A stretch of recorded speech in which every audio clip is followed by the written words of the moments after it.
Good morning to all of you. Class 8th, subject Social Science, topic 6, Understanding our Criminal Justice System. Dear students, कल हमने what is the role of the जज के बारे में पढ़ा और what is a trial fair थोड़ा सा पढ़ा था। आज उसको मैं आगे प्रोसीड करूँगी। What is a fair trial? Although the police filed a case of theft against Shanti, the judge assumed her to be innocent.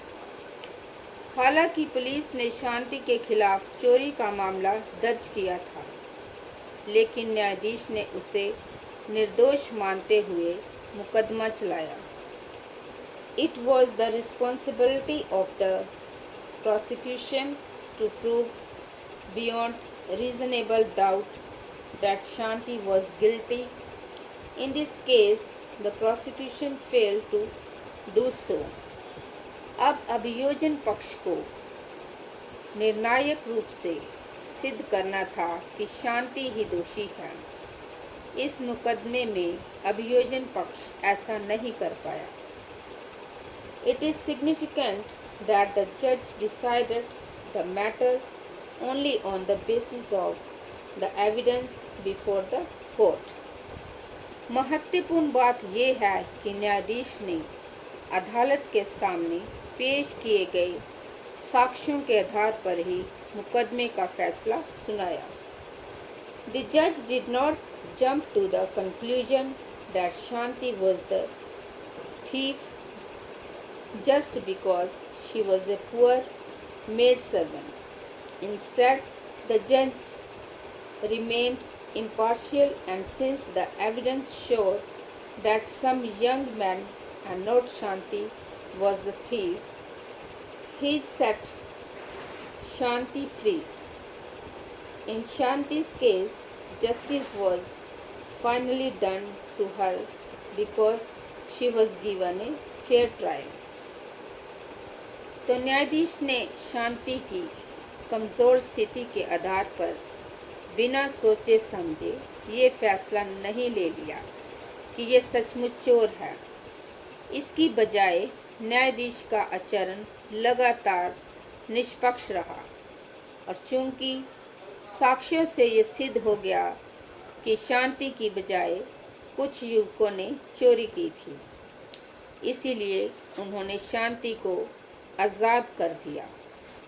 शांति को इसलिए न्याय मिला क्योंकि उसके निष्पक्ष सुनवाई का मौका दिया गया था।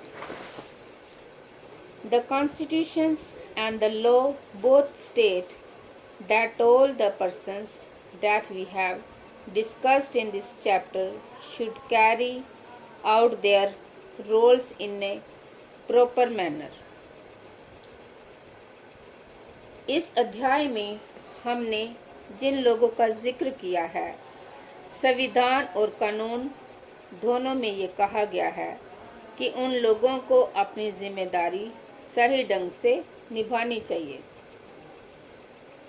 What this means is that they all need to work to ensure that every citizen, irrespective of their class, caste, gender, religious and ideological backgrounds get a fair trial when accused.